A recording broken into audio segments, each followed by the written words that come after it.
সুপ্রিয় শিক্ষার্থী, আসসালামু আলাইকুম। আরিফস একাডেমির পক্ষ থেকে তোমাদেরকে জানাই শুভেচ্ছা। আশা করি তোমরা ভালো আছো এবং সুস্থ আছো। আজকে আমি তোমাদের গণিত বইয়ের পৃষ্ঠা নম্বর 44-এর লিখিত যে দুইটি অঙ্ক আছে, ঠিক আছে, দুইটি সমাধান করে দেব, ঠিক আছে। তাহলে চলো শুরু করা যাক। তো প্রথমে আমরা এটা করব।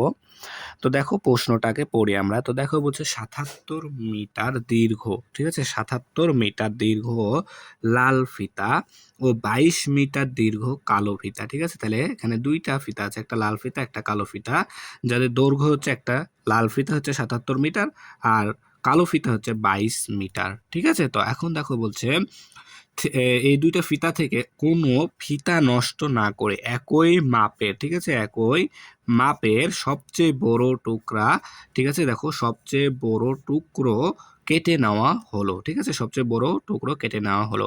এই টুকরোর দৈর্ঘ্য কত, ঠিক আছে। তো এই অঙ্কটা আমরা বুঝবো কি করে যে এটা লসাগু না গসাগু? তো দেখো আমি কিন্তু এর আগের ক্লাসেও একবার বলেছিলাম যে কোনো অঙ্কে যদি সবচেয়ে বড়, সর্বোচ্চ, তারপরে হচ্ছে বৃহত্তম, এরকম কোনো কথা থাকে, তাহলে সেই অঙ্কটা আমাদেরকে করতে হবে কি, গসাগু, ঠিক আছে না? কি করতে হবে? গসাগু, ঠিক আছে। তো এই অঙ্কটা আমাদেরকে গসাগু করতে হবে। তো কার কার এখানে গসাগু করব? দেখো এই ৭৭ মিটার লাল ফিতা আর এই ২২ মিটার, তাহলে এখানে ৭৭ ও ২২-এর গসাগুই হবে কি আমাদের সবচেয়ে বড় টুকরোর দৈর্ঘ্য, ঠিক আছে। তাহলে প্রথমে আমাদেরকে ৭৭ ও ২২-এর গসাগু বের করতে হবে, ঠিক আছে। তো আমরা এখন তোমাদের বই অনুযায়ী গসাগুটা করব। তো বইয়ে আমাদের দেওয়া আছে যে কি, মৌলিক উৎপাদকের সাথে গসাগু নির্ণয়। তো আমরা এখানে মৌলিক উৎপাদকের সাথে গসাগুটা নির্ণয় করব, ঠিক আছে। তাহলে প্রথমে দেখো ৭৭ আছে। তো তোমরা চাইলে এখানে লিখে দিতে পারো যে ৭৭ ও ২২ এর গসাগু গসাগুই হবে গসাগুই হবে সবচেয়ে বড় টুকরো কেটে নেওয়া দৈর্ঘ্য, ঠিক আছে, সবচেয়ে বড় টুকরার দৈর্ঘ্য এখানে লিখে দিবা, ঠিক আছে, হবে সবচেয়ে বড় টুকরোর দৈর্ঘ্য, ঠিক আছে। তাহলে এখন আমি মৌলিক উৎপাদক, আচ্ছা মৌলিক উৎপাদকের সাহায্যে আমাদেরকে এটা করতে হবে, তাই না? তাহলে আমাদের মৌলিক সংখ্যা আমরা কিন্তু জানি যে ২, ৩, ৫, ৭, ১১, ১৩, ঠিক আছে না? ঠিক আছে না? এগুলো আমাদের কি মৌলিক সংখ্যা, ঠিক আছে। এই মৌলিক সংখ্যার সাহায্যে আমাদেরকে বের করতে হবে, কি করতে হবে? গসাগু নির্ণয় করতে হবে। তাহলে প্রথমে আমাদেরকে এই ৭৭-কে সুন্দর করে লিখে আমরা কিন্তু এভাবে লসাগু নির্ণয় করাও শিখেছিলাম সেম ভাবেই, ঠিক আছে। খালি লাস্টে যে একটু চেঞ্জ হয়ে যাবে। তাহলে এখন ৭৭-কে আমাদেরকে ২ দ্বারা ভাগ করে দেখতে হবে, যায় না। ৩ দ্বারা যায় না। ৫ দ্বারাও ৭৭-কে ভাগ যায় না। তাহলে কত? ৭ দ্বারা কিন্তু আমাদের যায়, ঠিক আছে। ৭ দ্বারা কিন্তু আমাদের যায়। তাহলে ৭, ১১, ৭৭, ঠিক আছে। তারপরে ১১কে আর কোনো মৌলিক সংখ্যা দ্বারা ভাগ যায় না, ঠিক আছে। আর কোনো সংখ্যা দ্বারা ভাগ যায় না। তাহলে আমাদের এটাই রেখে দিতে হবে। তাহলে আমরা এখানে লিখতে পারি কি, যে ৭৭ সমান সমান ৭ গুণ ১১, ঠিক আছে। এরপরে ২২, তাহলে ২২কেও সেমভাবে আমাদেরকে ভাগ করতে হবে। তাহলে ২ দ্বারা যায়, দেখো ২, ১১ দুগুণ ২২, ঠিক আছে। এরপরে ১১কে আর যায় না। তাহলে আমরা ২২কে লিখতে পারি ২২ সমান সমান ২ গুণ ১১, তাই না? ২ গুণ ১১ এভাবে আমরা লিখতে পারি, ঠিক আছে। এখন দেখো এখানে সবচেয়ে বড় মৌলিক গুণনীয়ক কত? ১১, ঠিক আছে। দুইটারই কি ১১। তাহলে এই ১১ দ্বারা আমরা কিন্তু ৭৭-কেও ভাগ করতে পারি, এই ৭৭-কেও ভাগ করতে পারি, আবার এই ১১ দ্বারাই কিন্তু আমরা ২২-কেও ভাগ করতে পারি, ঠিক আছে। তাহলে আমরা এখন লিখবো যে সবচেয়ে সবচেয়ে হুম বড়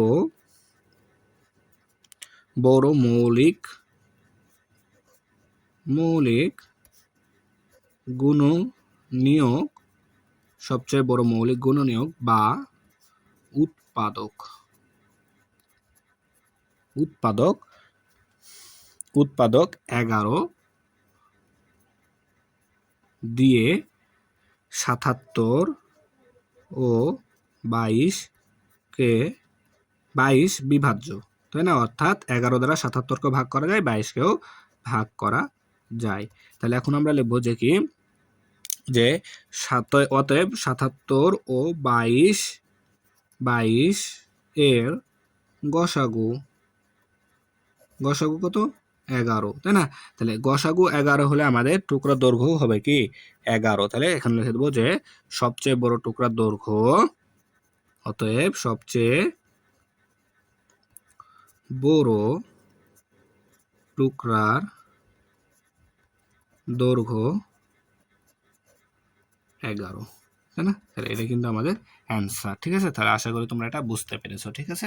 তাহলে দেখো এখন 1 নাম্বারটা যে বলছে মৌলিক উৎপাদকের সাহায্যে 63 ও 72, ঠিক আছে, এর গসাগু নির্ণয় করো, ঠিক আছে? 63 ও 72 এর গসাগু নির্ণয় করতে হবে মৌলিক উৎপাদকের সাহায্যে, ঠিক আছে? তো আমরা কিন্তু একটু আগে গসাগু বের করলাম ওভাবে, তাই না? তাহলে এভাবে এখন তাহলে আমাদেরকে 63 ও 72 এর কি গসাগু নির্ণয়টা করতে হবে। তাহলে 63 কে আমরা লিখতে পারি, দেখো তাহলে দেখো আমাদের মৌলিক সংখ্যা কিন্তু কি 2, 3, 5, 7, তাহলে এগুলো দিয়ে এখন দেখো তাহলে প্রথমে আমি 63-কে 2 দ্বারা যদি ভাগ করতে যাই তাহলে ভাগ হবে না কিন্তু, তাই না? তাহলে 3 দিয়ে দেখি এবার 3 দিয়ে যায় 3 21 63, ঠিক আছে? তাহলে আমরা 3 21, ঠিক আছে? এরপরে আবার 21কেও কিন্তু ভাগ করা যায় 3 দ্বারা, তাই না? তাহলে 3 7 21, ঠিক আছে? এরপর 7কে আর কোনো সংখ্যা দ্বারা ভাগ করা যায় না, ঠিক আছে? অর্থাৎ এখানে দেখো সবগুলো কি মৌলিক সংখ্যা হয়ে গেছে, আর ভাগ করার কি আমাদের দরকার নাই, ঠিক আছে? এরপর দেখো 72, তাহলে 72 যেহেতু জোড় সংখ্যা তাহলে 2 দ্বারা কিন্তু ভাগ যাবে, ঠিক আছে? তাহলে 36 দুগুণও কিন্তু আমাদের 72 হয়, ঠিক আছে?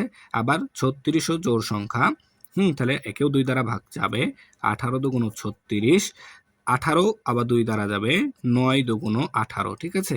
এরপরে দেখো 9 কিন্তু বিজোড় সংখ্যা, তাহলে 9 কিন্তু 3 দ্বারা ভাগ যাবে, 3 তিরিকে 9। তো এখন দেখো সবগুলো কিন্তু আমাদের মৌলিক সংখ্যা হয়ে গেছে, তার মানে আমাদের আর কোনো কাজ করার দরকার নাই, তাই না? তাহলে এখন আমরা এখানে লিখতে পারি কি যে দেখো 63 সমান সমান 3 গুণ 3 গুণ 7, তাই না?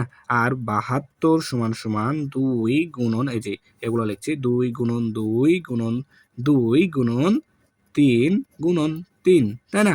তাহলে এখন আমরা গসাগুটা নির্ণয় করব কিভাবে? তো দেখো আগে লিখে নিই যে অতএব 63 ও 72, 72 এর গসাগু, ঠিক আছে? গসাগু সমান সমান দেখো এদের মধ্যে যেগুলো মিল আছে সেগুলোর গুণ করে দিলে হয়ে যাবে। তো দেখো এখানে 3 আছে, এখানেও 3 আছে, এই যে এখানেও 3 আছে, এখানেও 3 আছে, আবার এখানেও 3 আছে, এখানেও 3 আছে, অর্থাৎ 2টা 3 আর কোনো মিল নাই, ঠিক আছে? তাহলে এখানে আমরা লিখে দেবো 2টা 3, 3 গুণ 3, ঠিক আছে না? এখান থেকে এই দুইটা মিলে এই দুইটা মিলে একটা 3 আর এটা মিলে একটা 3, ঠিক আছে? তাহলে 3 গুণ 3 সমান সমান 9, ঠিক আছে? তাহলে এই 9 কি 63 ও 72 এর গসাগু, ঠিক আছে? 63 ও 72 এর গসাগু তাহলে আমাদের 3, ঠিক আছে? এটাই অ্যান্সার, ঠিক আছে? তাহলে আশা করি তোমরা গসাগু বের করা বুঝতে পেরেছো, ঠিক আছে? তাহলে আজকে এই পর্যন্তই। ভিডিওটি ভালো লাগলে অবশ্যই লাইক কমেন্ট শেয়ার করতে ভুলবেন না এবং পরবর্তী ভিডিও সবার আগে পেতে আমাদের চ্যানেলটি সাবস্ক্রাইব করে রাখো। আল্লাহ হাফেজ, আসসালামু আলাইকুম ওয়া রাহমাতুল্লাহ।